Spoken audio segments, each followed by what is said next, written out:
Bismillahirrahmanirrahim. Assalamualaikum warahmatullahi wabarakatuh. Kembali lagi dengan saya Wahyu Ramadan, mahasiswa Universitas Pancasakti, program studi akuntansi kelas regular plus semester 2 dengan nomor induk mahasiswa 29021500016. Pada video kali ini, saya akan membawakan materi tentang penerimaan dan perencanaan perikatan audit, di mana video kali ini ditujukan untuk memenuhi tugas penilaian ujian akhir semester mata kuliah auditing 1 dengan dosen pengampu Ibu Iis Dewi Herawati SEMAK. Di sini materinya ya tadi penerimaan dan perencanaan perikatan audit. Pendahuluan, suatu tahap penting dari setiap perikatan audit adalah perencanaan, di mana perencanaan menyajikan tujuan yang sama dalam audit, layaknya dalam perencanaan bisnis untuk mengembangkan produk baru. Dalam setiap hal, perencanaan menghasilkan peraturan atas urutan dari bagian-bagian atau langkah-langkah untuk mencapai tujuan yang diinginkan. Di mana dalam perencanaan audit, terdapat 5 langkah penting dalam merencanakan audit, yaitu memperoleh pemahaman tentang bisnis dan industri klien. Yang kedua adalah melaksanakan prosedur analisis. Yang ketiga adalah membuat pertimbangan awal tentang tingkat materialitas. Yang keempat adalah mempertimbangkan risiko audit. Lalu yang kelima adalah mengembangkan strategi audit awal untuk asasi signifikan dan memperoleh pemahaman tentang pengendalian internal. Lalu kita masuk ke bagian pertama, yaitu tahapan atas laporan keuangan. Di mana sebelum audit atas laporan keuangan dilaksanakan, auditor perlu mempertimbangkan apakah ia akan menerima atau menolak perikatan audit dari calon kliennya. Jika auditor memutuskan untuk menerima perikatan audit dari calon kliennya, ia akan melaksanakan audit dalam beberapa tahap, yakni yang pertama ada penerimaan perikatan audit, di mana perikatan adalah kesepakatan dua belah pihak untuk mengadakan suatu ikatan perjanjian klien yang memerlukan jasa Klien yang memerlukan jasa auditing mengadakan suatu ikatan perjanjian dengan auditor. Dalam ikatan perjanjian tersebut, klien menyerahkan pekerjaan audit atas tersebut berdasarkan kompetensi profesionalnya. Yang kedua adalah perencanaan pengujian audit. Keberhasilan penyelesaian perikatan audit sangat ditentukan oleh kualitas perencanaan audit yang dibuat oleh auditor. Yang ketiga ada pelaksanaan pengujian audit, di mana tahap ini disebut juga dengan pekerjaan lapangan. Tujuan pelaksanaan pekerjaan lapangan ini adalah untuk memperoleh bukti audit tentang efektivitas pengendalian laporan keuangan milik klien. Yang keempat ada pelaporan audit, di mana tahap akhir pekerjaan audit atas laporan keuangan adalah menyelesaikan audit dengan meringkas semua hasil pengujian dan menarik kesimpulan serta menerbitkan laporan audit. Akhir proses audit adalah penyajian laporan audit yang berisi pernyataan pendapat atau pernyataan tidak memberikan pendapat atas laporan keuangan auditan. Lalu kita masuk ke bagian 2, yaitu tahap penerimaan perikatan audit. Yang pertama ada mengevaluasi integritas manajemen. Laporan keuangan adalah tanggung jawab manajemen. Oleh karena itu, untuk dapat menerima perikatan audit, auditor berkepentingan untuk mengevaluasi integritas manajemen agar auditor mendapatkan keyakinan bahwa manajemen perusahaan klien dapat dipercaya. Cara diantaranya adalah melakukan komunikasi dengan auditor pendahulu, meminta keterangan kepada pihak ketiga, mereview pengalaman auditor di masa lalu terhadap klien yang bersangkutan. Lalu yang kedua adalah mengidentifikasi kondisi khusus dan risiko luar biasa. Beberapa cara diantaranya adalah mengidentifikasi pemakai laporan keuangan. Yang kedua adalah mendapatkan informasi tentang stabilitas keuangan dan legal calon klien di masa depan. Yang ketiga adalah mengevaluasi kemungkinan dapat atau tidak laporan keuangan calon klien diaudit. Lalu yang ketiga adalah menentukan kompetensi auditor. Audit harus dilaksanakan oleh seseorang atau lebih yang memiliki keahlian dan pelatihan teknis cukup sebagai auditor. Oleh karena itu, sebelum auditor menerima suatu perikatan audit, ia harus mempertimbangkan apakah ia dan anggota tim auditnya memiliki kompetensi memadai untuk menyelesaikan perikatan tersebut dengan cara mengidentifikasi tim audit dan mempertimbangkan kebutuhan konsultasi dan penggunaan spesialis. Yang keempat adalah menilai independensi auditor. Dalam semua hal yang berhubungan dengan perikatan, independensi dalam sikap mental harus dipertahankan oleh auditor. Di samping itu, aturan etika kompartemen akuntan publik mengatur tentang independensi auditor dan stafnya sebagai berikut. 101 adalah independensi, di mana dalam menjalankan tugasnya seorang anggota KAP harus selalu mempertahankan sikap mental independen di dalam memberikan jasa profesional angkutan publik yang ditetapkan oleh IAI. Lalu yang ke-102 adalah integritas dan objektivitas, di mana dalam menjalankan tugasnya, anggota KAP harus mempertahankan integritas dan objektivitas, harus bebas dari benturan, dan tidak boleh membiarkan faktor salah sangsi material. Yang kelima adalah menggunakan kemahiran profesional dengan cepat dan seksama.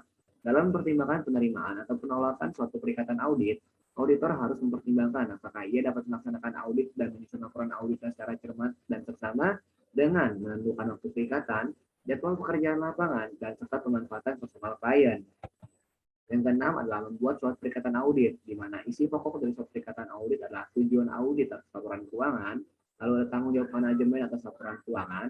Yang ketiga adalah lingkup audit, termasuk penyebutan undang-undang, peraturan, pernyataan dari badan profesional yang harus dianut oleh auditor. Yang keempat ada bentuk laporan atau bentuk komunikasi lain. Yang kelima ada fakta bahwa audit memiliki keterbatasan bawaan bahwa kekeliruan dan kecurangan material tidak akan terdeteksi. Yang keenam adalah pengaturan reproduksi laporan keuangan auditan. Yang ketujuh adalah kesanggupan auditor untuk menyampaikan informasi tentang kelemahan signifikan dalam pengendalian inter yang ditemukan oleh auditor dalam auditnya. Yang kedelapan, akses ke berbagai catatan, dokumentasi, dan informasi lain yang diharuskan dalam kaitannya dengan audit. Yang kesembilan adalah dasar yang digunakan oleh auditor untuk menghitung fee audit dan pengaturan penagihannya. Lalu, kita masuk ke bagian ketiga, ada tahap perencanaan audit. Setelah auditor memutuskan untuk menerima perikatan audit dari kliennya, langkah berikutnya yang perlu ditempuh adalah merencanakan audit, di mana ada 7 tahap yang harus ditempuh oleh auditor dalam merencanakan auditnya. Yang pertama adalah memahami bisnis dan industri klien, yakni adalah memberikan panduan tentang sumber informasi bagi auditor untuk memahami bisnis dan industri klien, mulai dari pengalaman entitas sebelumnya hingga dokumen yang dihasilkan oleh entitas. Lalu yang kedua adalah melaksanakan prosedur analitik, di mana prosedur analitik ini meliputi perbandingan jumlah yang tercatat atau rasio yang dihitung dari jumlah yang tercatat. Tujuan prosedur analitik ini adalah dalam perencanaan audit adalah untuk membantu perencanaan sifat, saat, dan luas prosedur audit yang akan digunakan untuk memperoleh bukti tentang saldo akun atau jenis transaksi. Yang ketiga adalah mempertimbangkan materialitas awal, di mana materialitas awal pada tingkat laporan keuangan perlu ditetapkan oleh seorang auditor, karena pendapat auditor atau kewajaran laporan keuangan diterapkan pada laporan keuangan sebagai keseluruhan. Materialitas awal pada tingkat saldo akun ditentukan oleh auditor pada tahap perencanaan audit karena untuk mencapai simpulan tentang kewajaran laporan keuangan sebagai keseluruhan auditor perlu melakukan verifikasi saldo akun. Yang keempat ada mempertimbangkan risiko bawaan, di mana sejak perencanaan audit sampai dengan penerbitan laporan audit, auditor baru mempertimbangkan berbagai macam risiko pada tahap perencanaan audit.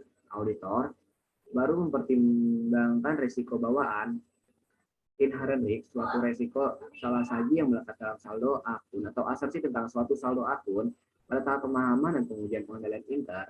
Auditor yang harus mempertimbangkan risiko pengendalian atau control risk, suatu risiko yang dapat dicegah hanya salah saji material dalam suatu saldo akun atau observasi tentang suatu saldo akun oleh pengendalian internal. Lalu yang kelima adalah mempertimbangkan faktor yang berpengaruh terhadap saldo awal, di mana di sini auditor harus menentukan bahwa saldo awal mencerminkan penerapan kebijakan akuntansi yang semestinya, dan bahwa kebijakan tersebut diterapkan secara konsisten dalam laporan keuangan tahun berjalan. Bila terdapat perubahan dalam kebijakan akuntansi atau penerapannya, auditor harus memperoleh kepastian bahwa perubahan tersebut memang semestinya dilakukan dan dipertanggungjawabkan secara diungkapkan. Lalu yang keenam ada mengembangkan strategi audit awal terhadap asumsi yang signifikan. Tujuan akhir perencanaan dan pelaksanaan audit yang dilakukan oleh auditor adalah untuk mengurangi risiko audit ke tingkat yang lebih rendah, untuk menutup pendapat apakah dalam semua hal yang material, laporan keuangan yang disajikan secara wajar. Yang ketujuh, memahami pengendalian internal klien. Sudah disebutkan dalam bukti audit. Salah satu tipe bukti audit yang dikumpulkan oleh auditor berupa pengendalian intern. Jika auditor yakin bahwa klien telah memiliki pengendalian internal yang baik, meliputi pengendalian terhadap penyediaan data, yang dapat dipercaya dan penjagaan kekayaan serta catatan akuntansi. Lalu kita masuk ke bagian keempat yaitu tahap pengujian audit. Tahap pengujian audit sini ada 3 pengujian. Yang pertama pengujian analitik, di mana pengujian ini dilakukan oleh auditor terhadap awal proses auditnya dan pada tahap review menyeluruh terhadap hasil audit. Pengujian ini dilakukan oleh auditor dengan cara mempelajari perbandingan dan hubungan antara data yang satu dengan data yang lainnya. Di mana pada tahap proses audit ini, pengujian analitik dimaksudkan untuk membantu auditor dalam memahami bisnis klien dan dalam menemukan bidang yang memerlukan audit lebih intensif. Lalu yang kedua adalah pengujian pengendalian. Pengujian pengendalian dilakukan guna memverifikasi efektivitas pengendalian internal klien. Yang ketiga ada pengujian substantif. Pengujian substantif merupakan prosedur audit yang dirancang untuk menemukan kemungkinan kesalahan moneter yang secara langsung mempengaruhi kewajaran penyajian laporan keuangan. Lalu kita masuk ke contoh surat perikatan audit. Nah, di sini saya ada contoh surat perikatan audit. Nah, Sertifikat auditnya di sini kita lihat dari KAP, Alia, Dinansa, dan rekan. Register Publik Akuntan nomor 33 garing KM nomor 12 garing 2012. Di sini kepada PT Amina Raya di Jember pada tanggal 12 Februari tahun 2011, berikut nomor suratnya. Berikut adalah pemegang saham dan manajemen dari PT Amina Raya di Kota Jember. Di sini judulnya adalah Audit Umum atas laporan keuangan PT Amina Raya untuk tahun yang berakhir 31 Desember 2018. Berikut adalah paragraf pembukanya sebagai berikut. Dengan hormat, Kantor Akuntan Publik Alia Dinansa dan rekan KAP-ADR bersedia untuk memberikan jasa sebagai auditor independen dan memberikan surat perikatan ini untuk audit umum laporan keuangan PT Amina Raya untuk tahun yang berakhir 31 Desember 2018. Lalu di sini setelah paragraf pembuka ada tujuan dan ruangan untuk audit. Nah, di sini disebutkan bahwa saudara telah meminta kami untuk mengaudit laporan keuangan entitas yang terdiri dari laporan posisi keuangan pada tanggal 31 Desember 2018, laporan laba rugi dan penghasilan komprehensif lainnya. Lalu ada laporan perubahan ekuitas serta laporan arus kas untuk tahun yang berakhir pada tanggal tersebut, yakni 31 Desember 2018. Dan suatu register kebijakan akuntansi signifikan dan informasi penjelasan lainnya.